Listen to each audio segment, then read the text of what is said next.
भारत के मारूफ अदाकार इरफान खान मुंबई में इंतकाल कर गए हैं। उन्होंने मौत से पहले एक खत लिखा था। दोस्तों, वो खत अंग्रेजी जबान में है, उसका उर्दू तर्जुमा करके हम आप तक पहुंचा रहे हैं। आप अंदाजा लगाइए कि कैंसर के बड़े मरज से लड़ने वाला इरफान खान क्या सोचता था। जिंदगी की बहारें, रंगीनियां, शोबिस, चकाचौंध, सब कुछ देखने वाला, दौलत, शोहरत, इज्जत अपनाने वाला आदमी जब बिस्तर मर्ग पर गया तो उसने क्या सोचा और क्या लिखा। आपको ये बता दें कि ये खत इरफान खान ने लंदन के एक अस्पताल में जब वो जेरे इलाज थे वहां बैठकर लिखा था। उस अस्पताल की खिड़की से लंदन का मशहूर तरीन cricket ground Lord's cricket ground भी नजर आता था। इरफान खान ने अपने इस खत में क्या लिखा था, आइए हम आपको बताते हैं। कभी ऐसा भी होता है कि तुम्हारी आंख उस झटके से खुलती है जो जिंदगी तुम्हें जगाने के लिए देती है। तुम हड़बड़ा कर उठ जाते हो। पिछले 15 दिनों से मेरी जिंदगी एक सस्पेंस वाली कहानी बनी हुई है। मुझे अंदाजा नहीं था कि अनोखी कहानियों का पीछा करते करते मैं खुद एक अनोखी बीमारी के पंजों में फंस जाऊंगा। अभी थोड़े दिनों पहले ही मुझे अपने न्यूरो एंडोक्राइन कैंसर के बारे में पता चला है। मुझे ये भी मालूम हुआ है कि ये एक ऐसी बीमारी है जिसके मरीज पूरी दुनिया में बहुत ही कम हैं, ना होने के बराबर। मरीज नहीं है तो उस पर तहकीक भी वैसे ही नहीं हुई जैसे होनी चाहिए थी। नतीजा क्या होगा? डॉक्टर्स के पास दूसरी बीमारियों की निस्बत इसके बारे में कम मालूमात है। इलाज कामयाब होगा या नहीं ये भी सब हवा में है। और मैं बस दवाओं और तजर्बों के खेल का एक हिस्सा हूं। ये मेरा खेल नहीं था भाई। मैं तो एक फुल स्पीड वाली बुलेट ट्रेन में सवार था। मेरे तो ख्वाब थे, कुछ काम थे जो करना थे, कुछ ख्वाहिशें थी, कुछ टारगेट थे, कुछ तमन्नाएं थीं, आरजुएं थीं, और मैं बिल्कुल उनके दरमियान में लटका हुआ था। अब क्या होता है कि अचानक पीछे से कोई आकर मेरा कंधा थपथपाता है। मैं जो मुड़कर देखता हूं तो ये टिकट चेकर है। तुम्हारा स्टॉप आने वाला है बाबू, चलो अब नीचे उतरो। मैं एकदम परेशान हो जाता हूं। नहीं भाई मियां, मेरी मंजिल अभी दूर है यार। और फिर टिकट चेकर मुझे समझाने वाले अंदाज में कहता है, ना यही है स्टॉप, तो बस यही है। हो जाता है, कभी कभी ऐसा भी हो जाता है।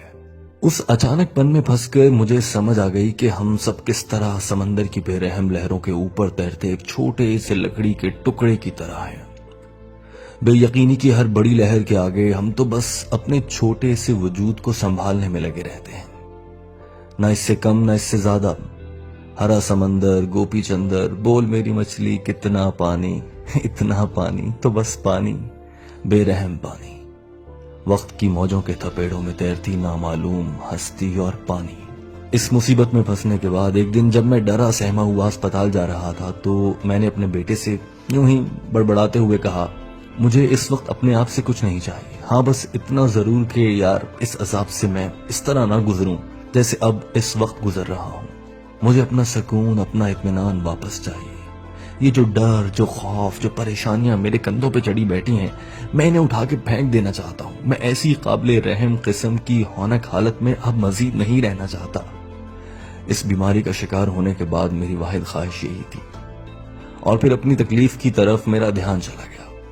मतलब इतने अरसे से मैं बस अपनी तकलीफ झेल रहा था, बर्दाश्त कर रहा था, दर्द की शिद्दत का एहसास कर रहा था, लेकिन इस पूरी मुद्दत में कोई भी चीज उसे खत्म नहीं कर पा रही थी। कोई हमदर्दी, प्यार भरे बोल, कोई हिम्मत बंधाने वाली बात, कुछ भी नहीं।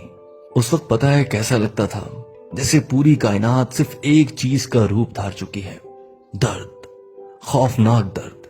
वो दर्द जो हर चीज से बड़ा है। हर चीज से मायूस होकर थका हारा बेहाल जब मैं अस्पताल के अंदर दाखिल हो रहा था तो सामने की तरफ मेरी नजर पड़ी। ये लंदन का एक अस्पताल था।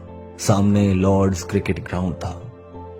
वो लॉर्ड्स जिसे देखना मेरे बचपन की सबसे बड़ी हसरत था। और अब उस तकलीफ के दौरान वहां लगा कि विवियन रिचर्ड का एक बड़ा सा हंसता हुआ पोस्टर भी मुझे अपनी तरफ खींच नहीं सका। दुनिया तो जैसे अब मेरे काम ही की नहीं रही। खैर, उस अस्पताल में एक कॉमा वार्ड भी था। वो सारे मरीज जो लंबे अरसे के लिए होश और बेहोशी बल्कि जिंदगी और मौत के दरमियान लटके हुए थे, वो उधर रखे जाते थे। ऊपर, बिल्कुल मेरे वार्ड के ऊपर वाले कमरे में एक दिन मैं अपने कमरे की बालकनी में खड़ा था तो जैसे एक धमाका हुआ। गेम ऑफ लाइफ और गेम ऑफ डेथ के बीच में है क्या? एक सड़क, کرکٹ کو گیم آف لائف بھی کہتے ہیں۔ ایک طرف ایک اسپتال ہے اور اس کے بالکل سامنے دوسری طرف ایک اسٹیڈیم، اور دونوں میں کھیلے جانے والے کھیل کی ایک چیز کامن ہے، بے یقینی۔ نہ لارڈ اسٹیڈیم میں پتا ہے کہ اگلی گیند پہ کیا ہوگا، نہ اسپتال میں اگلی سانس کا پتا ہے، کامل بے یقینی۔ یہ فیلنگ جیسے میرے اندر اتر گئی۔ اب مجھے کائنات کی وسعت، اس کی طاقت اور اس کے نظام سب کچھ کہیں نہ کہیں سمجھ آنا شروع ہو گئے تھے۔ آخر میرا اسپتال ایک کھیل کے میدان کے سامنے کیوں تھا، اور صرف میں نے ہی اس بات کو اتنی شدت سے کیوں محسوس کیا؟ یہ سب مجھے آپس میں جڑا ہوا لگنے لگا۔ تو سمجھو کہ بس جو چیز یقینی ہے وہ بے یقینی ہے، یعنی بے یقینی کے علاوہ اس پوری کائنات میں کچھ بھی ایسا نہیں جسے یقینی کہا جا سکے۔ اب جب سبھی بے یقینی کے بھاؤ میں ہیں تو میں کیا اور میری بے یقینی کیا؟ مجھے تو بس اپنی باقی رہ جانے والی طاقت کو سنبھالنا ہے اور اپنے حصے کا کھیل اچھے سے کھیلنا ہے۔ That's it۔ تو بس اس ایک لمحے کے بعد مجھے سمجھ آ گئی۔ میں جان گیا کہ نتیجہ جو بھی نکلے مجھے اس حقیقت کو ماننا ہوگا۔ ادھر سب کچھ ایسا ہی ہے، چاہے میرے پاس 8 مہینے بچے ہیں، چاہے 2 ماہ، یا بے شک 2 اور سال، یا بے شک 2 مزید سال، سب کچھ ایک طوفانی لہر میں ہے۔ اس کے بعد تمام خدشے، تمام ڈر، تمام خوف، پریشانیاں، سب کچھ دھندلے ہوتے گئے اور میرا دماغ ان سب سے خالی ہو گیا۔ ساری عمر میں پہلی بار تب مجھے اندازہ ہوا کہ آزادی کا کوئی مطلب واقعی میں ہے۔ ایسا لگتا تھا جیسے مجھے کوئی بڑی کامیابی ملی ہے، جیسے زندگی کا جادو بھرا ذائقہ مجھے پہلی بار چکھنے کو ملا ہے، اور یہ سب میرے جسم کی ایک ایک پور میں اتر چکا تھا۔ اس پوری بیماری کے دوران لوگ میرے لیے دعائیں کرتے رہے، لوگ جنہیں میں جانتا ہوں، لوگ جنہیں میں نہیں بھی جانتا، وہ سب مختلف جگہوں پر مختلف اوقات میں میرے لیے دعائیں کرتے رہے، اور مجھے لگا کہ ان سب کی دعائیں مل کے ایک ہو گئیں، ایک بڑی سی طاقت جسے ایک لہر کی بڑی سی موج کی طاقت ہوتی ہے، وہ بس ریڑھ کی ہڈی سے میرے اندر تک اتر گئی اور میری کھوپڑی کے اندر اس نے اپنی جڑیں بنا لی ہیں۔ اب وہ ادھر اگتی رہتی ہے، کبھی ایک چھوٹا سا امید کا پودا، کبھی ایک پتا، کبھی ایک نرم سا تنا۔ میں اسے دیکھتا ہوں اور خوش ہوتا رہتا ہوں۔ اتنی ساری دعاؤں کے نتیجے میں اس پہ جو بھی پھول اگتا ہے، جو بھی نئی ٹہنی نکلتی ہے، جو بھی پتا آتا ہے، وہ مجھے صرف خوشگوار سی حیرت اور خوشیاں دیتا ہے۔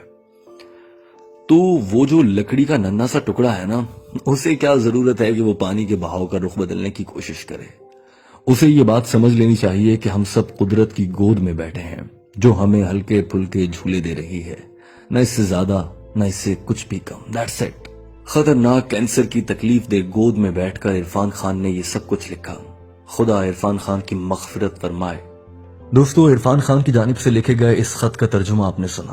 یہ خط دوسرے احباب تک پہنچائیے اور یاد رکھیے، زندگی خدا کی دی گئی ایک مہلت ہے، وہ کبھی بھی اپنی جانب اس مہلت کو واپس لے سکتا ہے۔ ہم انسان بے بس ہیں اور ہم انسان کوشش میں لگے رہتے ہیں کہ زیادہ سے زیادہ وقت گزار لیں، مال اکٹھا کر لیں، دولت بنا لیں، لیکن سب ٹھاٹھ پڑا رہ جائے گا جب لاد چلے گا بنجارا۔ عرفان خان دنیا میں نہیں رہے، ریسٹ ان پیس عرفان خان۔ آئیں سب مل کر دعا کریں، اللہ تعالیٰ اس مسلمان اداکار کو جنت میں اعلیٰ مقام عطا فرمائے اور ہم سب کے گناہوں کو بھی معاف فرمائے۔